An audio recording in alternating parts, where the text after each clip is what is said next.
जो लोग भी इस बार जदयू के टिकट से लड़ेंगे उनको जनता दौड़ा कर मारने वाली है। फर्जी शराबबंदी के चक्कर में, सर्वे के चक्कर में, जमीन के सर्वे के नाम पर जो लूट हो रही है उसके लिए, और जनता को डराकर दबाकर जो स्मार्ट मीटर लगाया जा रहा है वो, ये 3S नीतीश कुमार के कैरियर को बिल्कुल सील कर देगा। इस बार समराइज कर देता हूं। जन स्वराज की ओर से बेलागंज में मैथमेटिक्स के प्रोफेसर खिलाफत साहब जन स्वराज के अधिकारी कैंडिडेट होंगे, और इमामगंज में जन स्वराज की ओर से डॉक्टर जितेंद्र पासवान को उम्मीदवार बनाया गया है।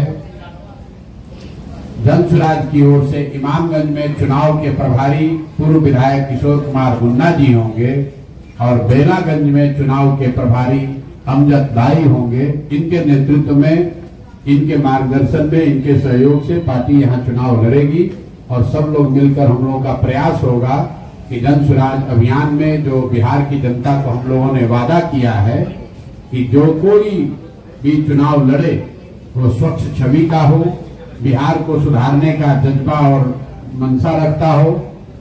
जन स्वराज के अभियान के जितने भी प्रत्याशी हैं ये यहाँ की जनता के बीच से निकाले गए हैं। उनके मत को सुनकर हम लोगों ने प्रयास किया है कि जो जनता चाहती है उसके हिसाब से टिकट दिया जाए। ये पटना में किसी कमरे में बैठकर उम्मीदवार नहीं तय किए गए हैं। कोई ये नहीं कह सकता है कि उसने 1 रुपया भी दिया हो उम्मीदवारी के लिए, कोई पैरवी नहीं। जिसको भी जनता ने चुना उसको हम लोगों ने अपना उम्मीदवार बनाने का प्रयास किया है। अब क्षेत्र की जनता पर है कि वो सही लोगों को वोट देती है या नहीं देती है। जैसा कि आपको पता है, तरारी में जहां पर एक और उम्मीदवार हम लोगों ने पहला उम्मीदवार घोषित किया है, वो क्षेत्र बदनाम है बालू माफिया के लिए, बाहुबलियों के लिए। तरारी में सेना के उप प्रमुख पहली बार 75 वर्ष के इतिहास में इतने बड़े पद पर रहने वाले व्यक्ति जन स्वराज की ओर से उम्मीदवार बनाए गए हैं। लेफ्टिनेंट जनरल SK सिंह, जो एक जैसे कुंवर सिंह 80 साल के उम्र में खड़े हुए थे अंग्रेजों से लड़ने के लिए, वैसे lieutenant general SK Singh Tarari की जनता को बाहुबली और बालूबलियों से बचाने के लिए, मुक्त कराने के लिए जन स्वराज के इस अभियान से जुड़कर वहां पर लड़ रहे हैं। उसी तरह डॉक्टर जितेंद्र पासवान, जिनके बारे में इमामगंज के बारे में जो हम लोगों ने सुना, वहां की जनता ने जो बताया कि जनता वहां पर परिवारवाद से निकलना चाहती है, उन नेताओं से छुटकारा पाना चाहती है जिनको वो पिछले 25-30 सालों से जिताती रही है, और उन लोगों ने सिर्फ और सिर्फ अपने और अपने परिवार की चिंता की है। और डॉक्टर साहब की छवि जहां तक हम लोगों को समझ में आई कि ये वो व्यक्ति हैं जो वहां पर लोगों का इलाज तो करते ही हैं, लेकिन इलाज का एक मानवीय इनका आधार है। पैसा के बल पर ही सिर्फ इलाज करना इनका मुख्य उद्देश्य नहीं है। 2-3 बार वहां जनप्रतिनिधि भी रहे हैं, और कल मैं खुद इमामगंज में था। सब लोगों से बातचीत करने के बाद लोगों ने जो नामों की चर्चा की, बीगन पासवान जी और डॉक्टर जितेंद्र पासवान, 2 नाम वहां से निकल कर आए थे, जिसमें सर्वसम्मति से बहुमत के आधार पर लोगों ने डॉक्टर जितेंद्र पासवान को तय किया है। इसलिए वो जन स्वराज के आधिकारिक उम्मीदवार हैं। बेलागंज में जैसा मैंने आपको बताया कि बहुमत के आधार पर यहाँ पर अमजद भाई के संघर्ष को देखते हुए अमजद भाई को बहुमत के आधार पर उम्मीदवार बनाया गया था, लेकिन अमजद भाई ने ये तय किया है कि मुझे 3 बार यहाँ मौका मिला है, हम लोग इस बार खुद नहीं लड़ेंगे, बल्कि हर हालत में बेलागंज को यहाँ के अपने आप को बाहुबली समझने वाले नेताओं से मुक्त कराने के लिए हम लोग एक ऐसे व्यक्ति को खड़ा कर रहे हैं जो शिक्षक हैं, पूरी जिंदगी यहाँ हिंदू मुसलमान सभी के बच्चों को पढ़ाने का काम किया है, और उनकी छवि है एक नेक व्यक्ति की, ईमानदार व्यक्ति की। उस व्यक्ति को खड़ा किया जा रहा है। आप में से कुछ लोग ये कह सकते हैं कि उनको ज्यादा लोग नहीं जानता है, लेकिन जन स्वराज में हमारे पहले स्लोगन में ये लिखा हुआ है, सही लोग। और 2-2.5 साल के इस अभियान में हमने गांव-गांव में घूमकर कहा है कि जन स्वराज सिर्फ मजबूत लोगों को नहीं ढूंढ रहा है, सही लोगों को ढूंढ रहा है। वो आदमी सही मजबूत हो या न हो, जनता की नजर में मजबूत हो या न हो, आदमी सही होना चाहिए। अगर सही आदमी होगा, उसके पीछे व्यवस्था साधन लगाकर जनता के आशीर्वाद से उसको मजबूत बनाया जा सकता है। लेकिन मजबूत आदमी को अगर हम लोग जिता देंगे तो उसको सही बनाने की कोई गारंटी नहीं है।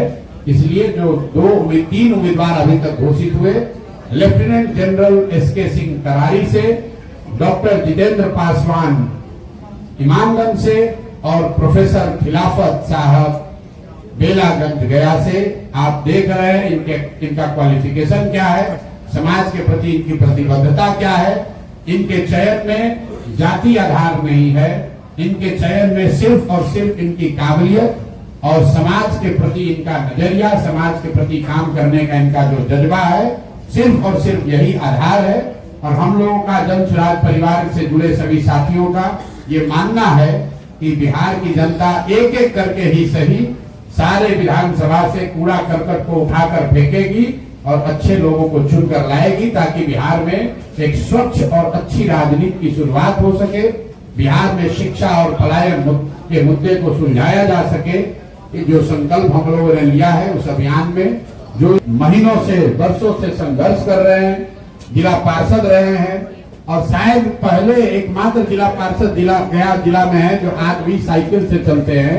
तो मैं आपको ये बताना चाह रहा हूँ कि जो लोग कहते हैं कि कोई अच्छा आदमी राजनीति में नहीं है, देखिए कितने अच्छे लोग राजनीति में हैं। मैं माननीय बिगन जी से अनुरोध करूंगा कि 2 शब्द अपनी ओर से रखिए। बहुत बहुत धन्यवाद। आज प्रेस कॉन्फ्रेंस में उपस्थित सभी विद्वत्तजन, आज जो कैंडिडेट का जो चयन हुआ उनको मैं हमारे इमामगंज विधानसभा से डॉक्टर जितेंद्र पासवान जी जो चयनित किए गए, उनको मैं तहे दिल से, हार्दिक दिल से, कंधे से कंधे मिला करके इस क्षेत्र से जिताकर आपके पास लाऊंगा और विशेष मैं कुछ नहीं कहूँगा। जन स्वराज परिवार की ये जो खासियत है, मैं जो आपको दिखाना चाह रहा हूँ कि बिगन पासवान जी और डॉक्टर साहब टिकट के दावेदार हैं। दोनों ने लोकतांत्रिक इस प्रक्रिया का में भागीदारी निभाई। एक आदमी चुन कर आया है और दूसरा आदमी उनको जिताने का संकल्प लेकर आपके सामने बोल रहा है। बगल में हमारे बैठे हैं अमजद जी, जिनको टिकट दिया गया है, लेकिन जन स्वराज का इंटरेस्ट या समाज में सबकी जो भावना थी उसका ध्यान में रखकर खुद से इन्होंने वो टिकट छोड़कर प्रोफेसर खिलाफत साहब को अपनी ओर से नॉमिनेट किया है, जिसको जन स्वराज परिवार ने स्वीकार किया है। ये जन स्वराज परिवार की इस परिकल्पना की, इसके ईमानदारी और शुद्धता की, इस प्रक्रिया की ताकत है। बहुत लोगों ने हमको कहा कि भैया 4-5 उम्मीदवार हो जाएगा, आपसे में झगड़ा हो जाएगा। ये देखिए, हम आपको उसका शुरुआती एक उदाहरण दिखा रहे हैं। आगे जब 2025 में चुनाव होगा, हर विधानसभा में ऐसे अच्छे लोग चुनकर आपके सामने रखे जाएंगे और आपके पास अवसर होगा कि उन अच्छे लोगों में सबसे बेहतर जो आपको लगे, जिसको आप चुनिएगा, वही जनता का उम्मीदवार होगा। मैं राज्य के उम्मीदवारी का जो क्राइटेरिया है वो काबिलियत है और समाज में उस व्यक्ति के प्रति जो भावना है उसको ध्यान में रखा जाएगा। न जाति क्राइटेरिया है, न पैसा, न धन बल, न जाति बल, न बाहुबल। कुछ लोगों ने कहा कि जन स्वराज में बहुत अधिकारी लोग आ गए, लेकिन आप 3 जो टिकट मिले हैं वो आप देखिए। एक सेना के vice chief of army staff हैं, सेना के उप प्रमुख हैं। बिहार से 75 साल में सिर्फ 2 ही व्यक्ति आज तक वाइस चीफ बने हैं, एक जनरल एसके सिन्हा और दूसरे लेफ्टिनेंट जनरल एसके सिंह। और एसके सिंह ने जन स्वराज की उम्मीदवारी तरारी में अपनी स्वीकार करी है। उसी तरह बेलागंज में लोग ऐसा समझते हैं कि यहाँ लड़ने के लिए बहुत बड़ा बाहुबल चाहिए, बहुत बड़ा आपको संघर्ष वाला आदमी होना चाहिए। यहाँ पर आप देख रहे हैं अमजद साहब 10 साल से लड़ाई लड़ रहे हैं और इन्होंने सबने, हम लोगों ने मिलकर जिनको तय किया है, वो व्यक्ति सज्जन व्यक्ति एक प्रोफेसर है, मैथमेटिक्स के टीचर हैं और हिंदू मुसलमान अगड़ा पिछड़ा सब ने मिलकर कहा कि भैया एक नेक दिल आदमी को आगे बढ़ाइए, हम लोग सब लोग मिलकर इनको आगे बढ़ाएंगे। तीसरा आप इमामगंज में देख रहे हैं, बिल्कुल जमीन से जुड़ा हुआ एक व्यक्ति जो समाज के लिए अपने पैसे के जरिए कुछ अच्छा कर रहा है, उस आदमी को चुनाव लड़ाया जा रहा है। कुछ लोगों ने ये भी कहा कि भैया बहुत बूढ़े लोगों को टिकट मिल रहा है। तो अगर वो ये डॉक्टर साहब की उम्र देखिए, मुझे एकदम तो पता नहीं है, हमको लगता है 50 साल की उम्र होगी, तो ऐसा नहीं है, 44 साल इनकी उम्र है। तो जो नवयुवक हो या बुजुर्ग, अगर आप में क्षमता है, आपने समाज के लिए कुछ किया है, करने का जज्बा है, तो जन सुराज आपके लिए प्लेटफॉर्म है। आपको पैसे की चिंता नहीं करनी है, आपको साधन की चिंता नहीं करनी है, वो जन सुराज आपके लिए चिंता करेगा। आपको सिर्फ एक ही चिंता करनी है, अपने समाज की चिंता, अपने राज्य बिहार की चिंता, बिहार को बेहतर बनाने की चिंता, बिहार से पलायन रोकने की चिंता, बिहार में बच्चे अनपढ़ न रहें इसकी चिंता जिसके मन में है, जन सुराज उसके लिए उसके साथ खड़ा रहेगा। चुनाव का परिणाम कोई भी हो, जीत हो या हार हो, जन सुराज गलत व्यक्ति को कभी चुनाव नहीं लड़ाएगा। इसों का नाम घोषित किया गया। जनता के आशीर्वाद से मेरा विश्वास है ये लोग जीत कर आएंगे, विधायक बन जाएंगे, माननीय बन जाएंगे। लेकिन दल की ओर से, इस अभियान की ओर से मैं आपको बता रहा हूं कि भले ये माननीय बन जाएं, लेकिन इनके ऊपर जिन लोगों का कद होगा, उनमें वो लोग हैं जो इस मंच पर बैठे हुए हैं, जो लोग इनको माननीय बनाने में अपना कंधा लगा रहे हैं। वो चाहे अमजद भाई हो, वासिक भाई हो, तजम्मुल साहब हो, किशोर कुमार मुन्ना जी हो, ललन यादव जी हो, शेखर जी हो, जो लोग भी, भवानी जी हो, और आगे वीगन पासवान जी हो। आपको मैं कैमरे पर ये वादा करके जा रहा हूं, आप मुझे इस बात के लिए आगे याद रखिएगा। जन सुराज दल में जिन लोगों का मैं नाम ले रहा हूं, इन सब का कद इन माननीय से जीतने के बाद भी, अगर वो जीत के आ भी जाए, तो इन माननीय विधायकों से इन लोगों का कद जन सुराज दल में इनसे ज्यादा होगा, क्योंकि ये लोग अपना कंधा लगा रहे हैं बिहार में नई व्यवस्था बनाने के लिए, जन सुराज को आगे बढ़ाने के लिए।